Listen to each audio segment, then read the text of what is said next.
अस्सलाम वालेकुम my beautiful YouTube family. I hope आप लोग बिल्कुल ठीक ठाक होंगे। आज का व्लॉग मेरे दिल के बहुत करीब है क्योंकि मैं जब से पाकिस्तान आई हुई थी मेरी मदर से मुलाकात नहीं हो सकी क्योंकि वो हज पे थी। और इस व्लॉग में मैं यही सब जर्नी शेयर करूँगी। मैं व्लॉग तो काफ़ी पहले ही अपलोड कर देना चाहती थी लेकिन काफ़ी ज़्यादा बिजी थी उनके हज के आने के बाद से, तो बस इसी मसरूफियत की वजह से व्लॉग भी काफ़ी लेट हो गया। मेरी मदर के हज से आने के बाद गेस्ट वगैरह का काफ़ी आना जाना हो रहा था उनसे मिलने के लिए। फिर उनकी तबीयत भी थोड़ी सी ख़राब थी। खैर कुछ दिनों के बाद हम लोगों ने यही डिसाइड किया कि हम सबको एक ही बार डिनर पे इनवाइट करते हैं और आज मैं उसी की प्रिपरेशन कर रही हूँ। मेन्यू हम लोगों ने काफ़ी सिंपल रखा था क्योंकि गर्मी थी और गर्मी में बहुत ज़्यादा कुकिंग करना भी थोड़ा सा मुश्किल बात है। और हम लोगों ने कुछ डिसाइड किया, कुछ चीज़ें घर बना लेंगे और कुछ हम ऑलरेडी बाज़ार से मंगवा लेंगे। मेन्यू काफ़ी सिंपल था। अभी मैं चिकन कोरमा की तैयारी कर रही थी और प्याज वगैरह और जितनी भी चीज़ें कटिंग वाली थी वो मैंने सोचा मैं रात को ही काट के रख लूँगी। और खीर जो थी वो भी मैंने रात में ही बना ली थी क्योंकि खीर को अच्छी तरीके से ठंडा करके और गार्निश करने में टाइम लगता है, तो मैंने खीर को रात को ही प्रिपेयर कर लिया था। अभी मैं प्याज वगैरह छीली थी, छीलने के बाद गोश्त वगैरह भी अच्छी तरह वॉश करके मैंने रात में ही रख लिया था ताकि सुबह कर और भी काफ़ी ऐसे काम होते हैं जो करने होते हैं क्योंकि गेस्ट का आ रहे हों तो बच्चों के साथ चीज़ों को मैनेज करना मुश्किल होता है। तो बेहतर होता है कि इंसान वक्त से पहले ही काफ़ी काम कर ले तो अगले दिन इतनी ज़्यादा मुश्किल नहीं होती। खीर के लिए भी मैंने दूध ऑलरेडी बॉयल करने और अच्छी तरह पकने के लिए रख दिया था। मोर देन 30 लोग थे, सो कौरमे की तैयारी भी मुझे ज़्यादा ही करनी थी। अभी मैं खीर के लिए जो इलायची होती है, सब्ज़ इलायची होती है, उसके दाने वगैरह निकाल के उनको पीस रही थी ताकि खीर में जब मैं ये डालूँ तो खुशबू तो आए लेकिन उनके दाने जो हैं वो मुँह में अलग अलग से ना आए। सो खीर ऑलरेडी दूध हो रहा था, उसको तैयार हो रहा था दूध ताकि अच्छी तरह गाढ़ा हो जाए, खीर बनने में आसानी हो।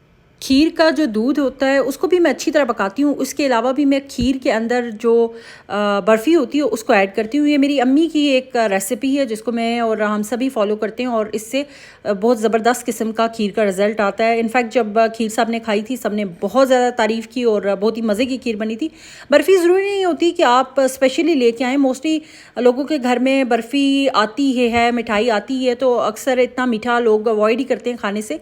तो मेरी मदर या मे बी ये करते हैं कि वो जो मिठाई में जो भी बर्फ़ी हो उसको जो खानी है वो तो हम खा लेते हैं लेकिन अगर एक्स्ट्रा है और ज़रूरत से ज़्यादा है तो उसको हम अच्छे तरीके से किसी एयर टाइट जार में बंद करके उसको फ्रीज़ कर देते हैं। और फ्रीज़ हुई हुई बर्फ़ी कुछ टाइम तक बहुत अच्छी फ्रेश ही रहती है। और वो खीर वगैरह बनाने के लिए या कोई ऐसा मीठा बनाने के लिए जिसमें दूध को गाढ़ा करने की ज़रूरत हो उसमें डालने में स्पेशली खीर में ही बहुत ज़्यादा अच्छा रिजल्ट होता है। खैर खीर में बर्फ़ी वगैरह ऐड करने के बाद मैंने ये फिरनी बनानी थी और ये फिरनी पाउडर था वो मैं इसको मैश का मिक्स कर रही थी इसको डाल के। और तकरीबन 5 6 7 लीटर दूध था, उसको अच्छी तरह मैंने पका लिया था। और फिर मैं भी उसी के अकॉर्डिंगली 1 लीटर में दो बड़े सर्विंग स्पून जो होते हैं वो 1 लीटर दूध में ऐड होते हैं। सो उसी हिसाब से मैंने तकरीबन 5 6 लीटर दूध था तो उसी हिसाब से मैंने उसमें फिरनी पाउडर अच्छी तरह मिक्स करके और उसको स्ट्रेनर के साथ उसमें डाला था क्योंकि अगर 7 7 चम्मच चलाते रहें और स्ट्रेनर से उसको उसके अंदर डालें ताकि कोई लम्स ना बने और अच्छी तरह जो पाउडर है वो फिरनी मिक्स जो है वो अच्छी तरह इसके अंदर दूध के अंदर मिक्सअप होता जाए। 7 7 चम्मच चलाते रहें ताकि वो नीचे लगे भी ना।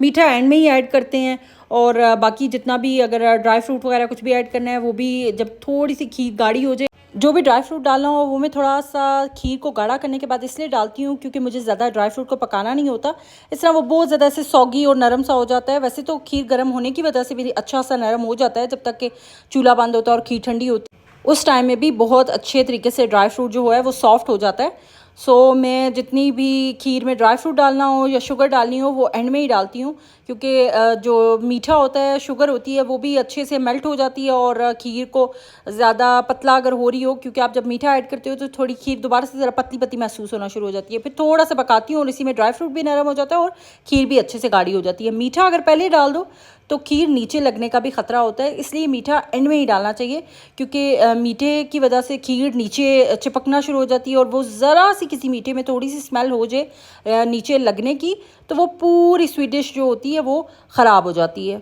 जैसे एक साइड पे मेरा स्वीडिश मीठा खीर तैयार हो रही थी, साथ साथ मैं सुबह की जो मैंने कोरमा बनाना था उसकी भी तैयारी चल रही थी, प्याज वगैरह कट कर रही थी। और साथ ही जैसे ही मीठा थोड़ा सा ठंडा हुआ तो मैंने उसको भी डिश आउट कर दिया और उसको अच्छे से गार्निश वगैरह कर दिया, ताकि वो उसको क्लिंट वगैरह शीट वगैरह लगाने के बाद मैं फ्रिज में रख दूँ। जब सर्विंग का टाइम है तो अच्छे से मीठा ठंडा हो। मीठा खाने का मज़ा ही सही ठंडा ठंडा जो मीठा होता है, ओवरनाइट ही बना हुआ मीठा अच्छा लगता है। एक रात आप पहले बना के रख दें। और स्पेशली मोस्टली मीठे ऐसे ही होते हैं जिनको आप फ्रिज में रख सकते हो, ओवरनाइट वो बना के रखे जा सकते हैं। हमारे ट्रेडिशनल मीठे तमाम ही ऐसे हैं।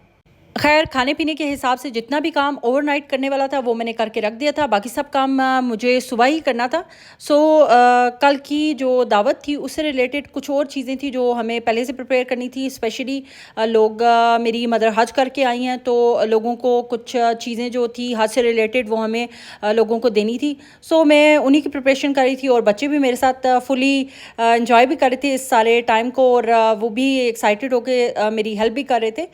सो बड़ा अच्छा ये भी एक मूवमेंट होता है जिसमें बच्चे भी इन्वॉल्व होते हैं, और करना भी चाहिए। बहुत से लोग बच्चों को इन्वॉल्व इसलिए नहीं करते कि बच्चे तंग करेंगे या चीज़ को ख़राब कर देंगे, मेस करेंगे, लेकिन मेरी हमेशा से प्रेफरेंस होती है कि मैं अपने बच्चों को ज़रूर इन्वॉल्व करूँ। एक तो उन्हें हमें पता नहीं होता, साथ साथ उनको लर्निंग हो रही होती है बहुत सी ऐसी चीज़ों की जो हम अगर शायद ख़ुद उन्हें कभी बैठ के या बात में वर्बली अगर उन्हें समझाएं तो उन्हें समझ ना आए, लेकिन जब वो प्रैक्टिकली चीज़ को करती हैं तो हमें नहीं पता उन बच्चों को किस सेंस में और कितनी ज़्यादा लर्निंग होती है फॉर द फ्यूचर। सो बच्चों को ज़रूर इन्वॉल्व करना चाहिए जब भी आपको मौका मिले। कल जो गेस्ट आने थे हम उनके लिए खजूर और आब ज़मज़म और जो भी अदर गिफ्ट्स वगैरह उन्हें देने थे वो हम पैक कर रहे थे। बच्चे भी फुली मेरी हेल्प कर रहे थे, और बस ये काम कुछ ही देर में हमारा ख़त्म हो गया था। और बस उसके बाद बाकी जितना भी काम था वो हमारा नेक्स्ट मॉर्निंग से ही रिलेटेड था।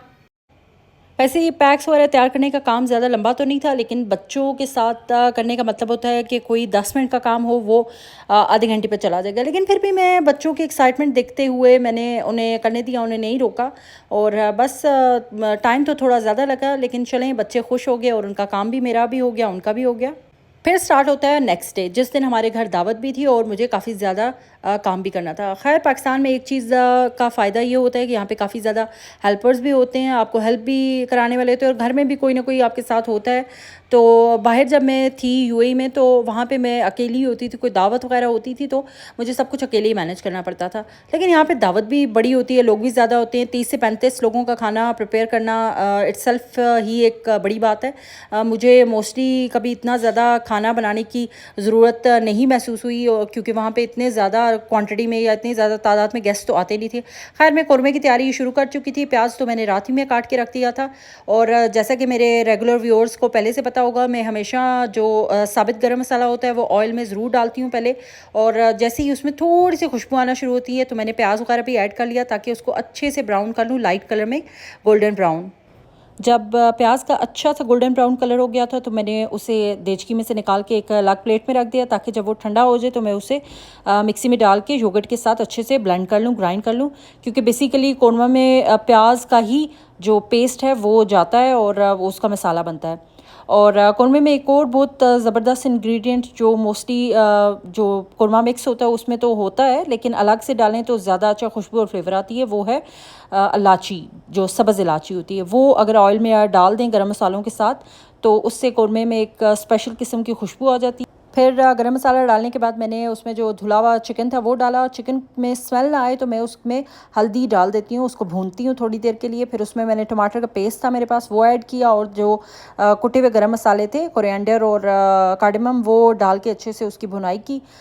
खैर, मैंने उसके बाद उसमें शान का कोरमा मसाला ऐड किया, कोई भी आप मसाला यूज़ कर सकते हैं, और थोड़ी सी अपनी चिली पाउडर भी ऐड की। जब थोड़ी देर भूनने के बाद मैंने जो मिक्स ग्राइंड किया हुआ प्याज और दही का जो मटेरियल था उसको ऐड किया, और अच्छे से बुनाई करने के बाद जब उसका ऑयल अलग हो गया तो बस कोरमा ऑलमोस्ट रेडी था। उसके बाद गार्निश तब मैंने किया जब मैंने उसको सर्व करना था। किचन से मैं ऑलरेडी फ्री हो चुकी थी, और अब मुझे ज़रा चेक करना था कि जो भी घर में गेस्ट आ रहे हैं तो अकॉर्डिंग टू दैट सब कुछ ठीक है। वैसे तो पाकिस्तान में इतना कोई मसला नहीं होता, मेड्स होती हैं और आपके पास घर में और भी लोग होते हैं, तो चीज़ें ज़रा इजी होता है मैनेज करना। और मैं बस यही चीज़ें अब देख रही थी। उसके बाद मैंने रेडी होना था, बच्चों को करना था, और बाकी आहिस्ता आहिस्ता फिर गेस्ट वगैरह भी आना शुरू हो गए। ऑलमोस्ट सब कुछ रेडी था, घर वगैरह और बर्तन वगैरह सब कुछ हम लोगों ने ऑलरेडी अरेंज कर लिया था। बस अब हम वेट कर रहे थे गेस्ट वगैरह के आने का। और गेस्ट स्पेशली हज के वजह से आ रहे थे ताकि वो मेरी मदर को मिल भी सकें और एक गेट टुगेदर हो जाए। सो हम लोगों ने उन्हें खजूरें और जो आब ज़मज़म है वो सर्व कर रहे थे जो भी आ रहा था। अच्छा एक टाइम गुजर गया, फैमिली के भी काफ़ी लोग थे और फ्रेंड्स और नेबर्स वगैरह से भी। सो एक अच्छा खुशगवार टाइम गुजरा। और बस मेरा तो वो टाइम काफ़ी बिजी गुजर रहा था क्योंकि मैं ही ऑल इन ऑल मैनेज कर रही थी सब कुछ। देग से हमने बिरयानी भी मंगवाई हुई थी। सो काफ़ी अच्छा था, बच्चे अपना खेल रहे थे, एक अच्छा मज़े का गेट टुगेदर हो गया था। खाना वगैरह फिर हम लोगों ने सर्व करना स्टार्ट किया क्योंकि डिनर का भी ऑलमोस्ट टाइम था, गेस्ट भी सारे आ चुके थे। हमने ज़्यादा लेट नहीं किया क्योंकि सबको अपने घर भी जाना होता है। आजकल मैं अपने व्लॉग के एंड में एक रिक्वेस्ट करती हूँ कि प्लीज़ मेरे चैनल को लाइक और सब्सक्राइब करें। अगर अच्छा लगे तो प्लीज़ अपने फ्रेंड और फैमिली के साथ शेयर करें। वैसे तो मुझे रिक्वेस्ट स्टार्ट में करनी चाहिए लेकिन मैं स्टार्ट में नहीं ये सब कहती। और एंड में एक बार फिर आप लोगों को थैंक्स कहूँगी मेरी चैनल को सपोर्ट और सब्सक्राइब करने के लिए। अगर अच्छा लगे तो प्लीज़ ज़रूर अपने फ्रेंड और फैमिली के साथ शेयर करें। आज का व्लॉग मेरा ऑलमोस्ट ख़त्म हो गया। बहुत अच्छा वक्त गुजरा, सब लोगों ने काफ़ी इन्जॉय किया, खाना भी और गपशप भी, एक मीटअप हो जाता है। और बस अब सब लोग अपने अपने घरों को जा रहे थे। और इस पर व्लॉग में काफ़ी लेट आप लोगों के साथ शेयर कर रही हूँ। होपफुली नेक्स्ट टाइम मैं जल्दी आपके साथ अपना कोई व्लॉग शेयर करूँगी। तब तक अपना बहुत सा ख्याल रखें। अल्लाह हाफिज़।